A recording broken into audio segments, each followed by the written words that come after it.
एस्टीन के आइलैंड पर मिलने वाली जो सबसे अजीबोगरीब चीज थी वो कुछ और नहीं बल्कि यही बिल्डिंग थी। और जिस किसी ने भी इस बिल्डिंग को पहली बार देखा तो उसकी जुबान से सबसे पहले यही अल्फाज निकले कि अरे ये तो एक टेम्पल है।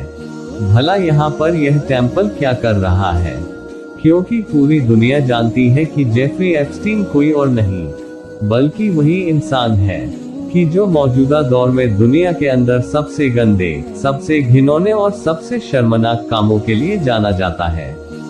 और यह सारे गंदे और शर्मनाक काम वो खुद और उसके जो अमीर और ताकतवर दोस्त थे वो कहीं और नहीं बल्कि इसी टापू पर किया करते थे।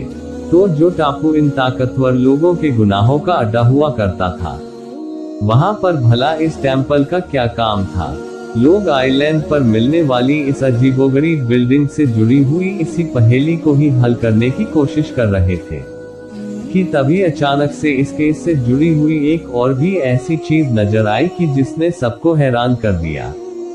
वो चीज कुछ और नहीं बल्कि इस केस से रिलेटेड रिलीज होने वाले नए डॉक्यूमेंट्स में मौजूद एक ईमेल था जो जेफरी एप्स्टीन की तरफ से जेपी मॉर्गन को किया जा रहा था, और उसमें जेपी मॉर्गन से $1438 एक अकाउंट में सेंड करने की रिक्वेस्ट की जा रही थी।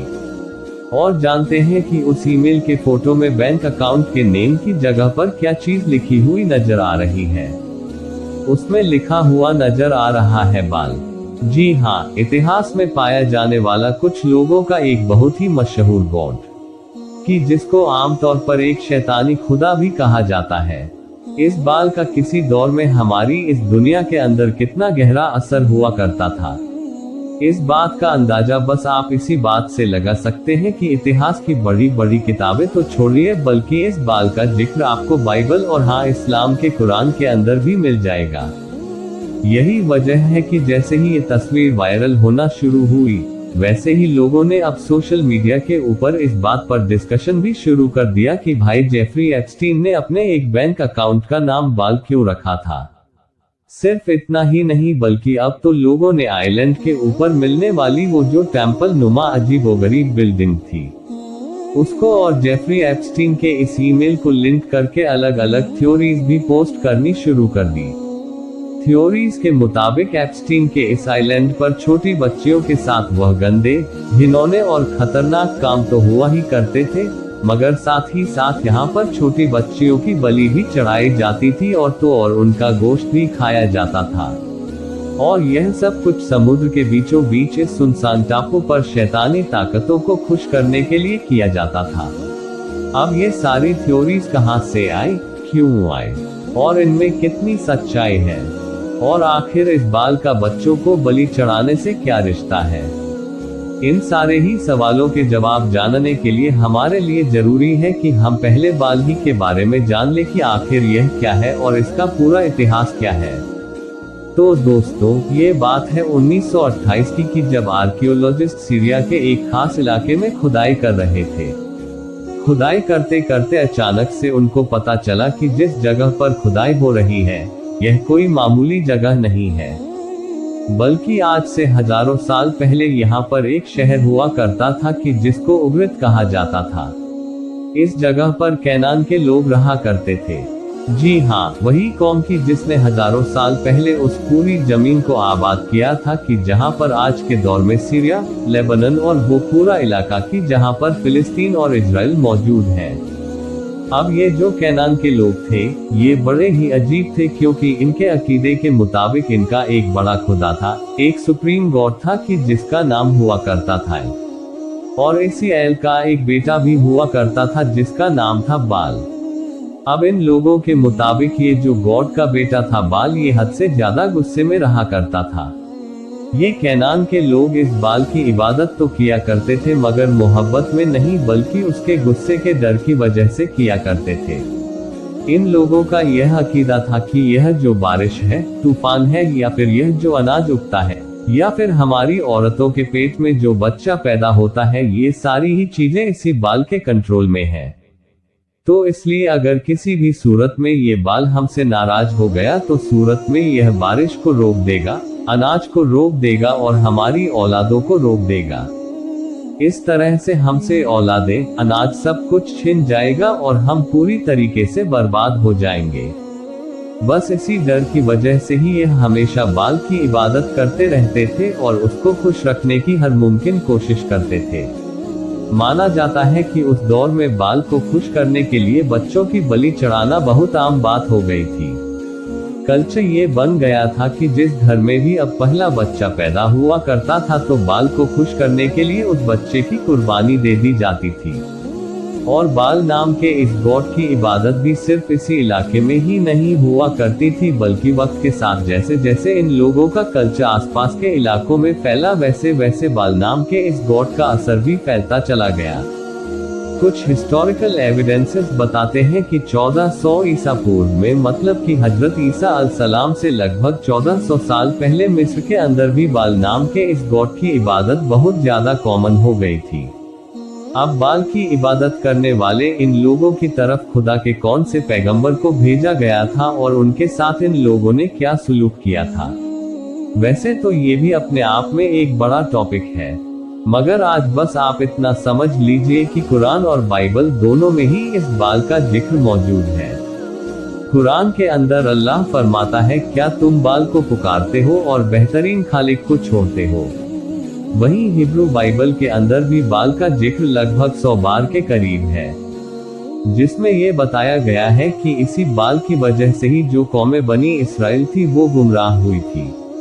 उन लोगों ने इसी बाल की ही इबादत शुरू कर दी थी। अब वैसे तो दोस्तों ये 34,000 साल पुराना बाल नाम का जो कुछ लोगों का गॉड था, यह वक्त के साथ यहूदियत, ईसाईयत और इस्लाम जैसे मज़ाहिब की वजह से खत्म ही हो गया था। वक्त के साथ दुनिया से इसका मानो नाम भी मिट गया था, लेकिन अचानक से पिछले कुछ दशकों से लगातार यह नोटिस किया जा रहा है कि यह बाल वापस आ रहा है और इसके नाम को इस दुनिया में वापस लाने में सबसे बड़ा किरदार अदा किया जा रहा है हॉलीवुड एंड पॉप कल्चर की तरफ से। हॉरर मतलब कि भूत वाली मूवीज हो, सुपरनेचुरल टीवी शोज हो, वीडियो गेम्स हो या इसके अलावा और भी बहुत सारी फिक्शनल चीजें हो, इन सभी में अलग अलग तरीके से बाल का नाम या बाल की तस्वीर या बाल का किसी भी तरीके का कैरेक्टर नजर आने लगा है। कई बार दुनिया के कई बड़े बड़े लाइव शोज के स्टेजेस पर, अब वो चाहे म्यूजिक के शोज हो या फिर डांस के हो या बाकी चीजों के हो, ऐसे स्टैचूज नजर आ चुके हैं कि जिनको लेकर ये दावा किया गया कि यह बाल से जुड़े हुए हैं। अब वह बाल की जिसको यहूदियों, ईसाइयों और मुसलमानों तीनों ही मज़ाहिब के यहाँ पर एक शैतानी ताकत के तौर पर देखा जाता है, उसका अचानक से हजारों साल बाद हमारी दुनिया में वापस आ जाना और फिर दुनिया के मशहूर और असरदार लोगों का इस तरह से उसको लगातार प्रमोट करना कई सवालों को जन्म देने लगा। मीडिया और सोशल मीडिया पर इस मामले को लेकर अलग अलग तरह की सच्ची और झूठी बहुत सारी थ्योरीज भी आने लगी। ऐसी थ्योरीज की जो अभी भी आ रही हैं और हर गुजरते वक्त के साथ बढ़ती ही जा रही हैं। तो दोस्तों, ये चीजें जानकर अब आप लोगों को बाल के बारे में तो लगभग सब कुछ पता चल ही चुका होगा। अब अगर डायरेक्ट एप्स्टीन के उस ईमेल की तरफ आए कि जो पिछले कुछ दिनों से लगातार वायरल हो रहा है, कि जिसके अंदर उसके बैंक अकाउंट के नेम की जगह पर बाल लिखा हुआ है और जहां से ही यह सारी थ्योरीज शुरू हुई है, तो इसको लेकर शुरुआत में बहुत सारे लोगों ने ये भी दावा किया कि यह फेक है और शायद एआई जनरेटेड है। मगर बाद में जब जांच पड़ताल की गई तो पता चला कि यह कोई एआई नहीं है, बल्कि यह ओरिजिनल है और ऑफिशियल वेबसाइट पर भी मौजूद है, जिसका लिंक हम डिस्क्रिप्शन में भी डाल देंगे ताकि आप लोग चाह तो खुद भी चेक कर सकते हैं। तो इसलिए जब हमने अपनी छानबीन को और आगे बढ़ाया तो पता ये चला कि हाँ, ये फोटो तो एआई जनरेटेड नहीं है बल्कि ओरिजिनल ही है। मगर यह जो इसमें एप्सन के बैंक अकाउंट का नेम बाल दिखाया गया है, ये सही नहीं है। शायद किसी से स्कैनिंग में प्रॉब्लम हुई है या फिर टाइपिंग मिस्टेक हुई है। अब साथियों, भले ही बहुत सारे मीडिया आउटलेट्स फैक्ट चेक करने के बाद ये दावा कर रहे हो कि यह चीज सही नहीं है बल्कि यह स्कैनिंग एरर है या फिर टाइपिंग मिस्टेक है, मगर फिर भी यह सवाल तो बाकी ही रहता है कि आखिर उस आइलैंड के ऊपर टेंपल सी दिखने वाली ये बिल्डिंग क्या कर रही थी, इसके अंदर क्या क्या चीजें मौजूद थी, इसका किस तरीके से इस्तेमाल किया जाता था। या फिर यहाँ पर क्या कुछ होता था? ये वो सवाल है कि जिसका जवाब सिर्फ हम ही नहीं शायद पूरी दुनिया ढूंढ रही है। बाकी दोस्तों, आखिर में इस पूरे मामले पर आप लोगों की क्या कीमती राय है, कमेंट्स बॉक्स में बता सकते हैं। वीडियो अगर जानकारी से भरपूर लगी हो तो लाइक कर सकते हैं, दोस्तों के साथ शेयर कर सकते हैं और ऐसी ही नॉलेजेबल और हिस्टोरिकल वीडियोस हमेशा देखने के लिए हमारे इस चैनल को सब्सक्राइब करने के साथ साथ बेल आइकन को जरूर प्रेस करें।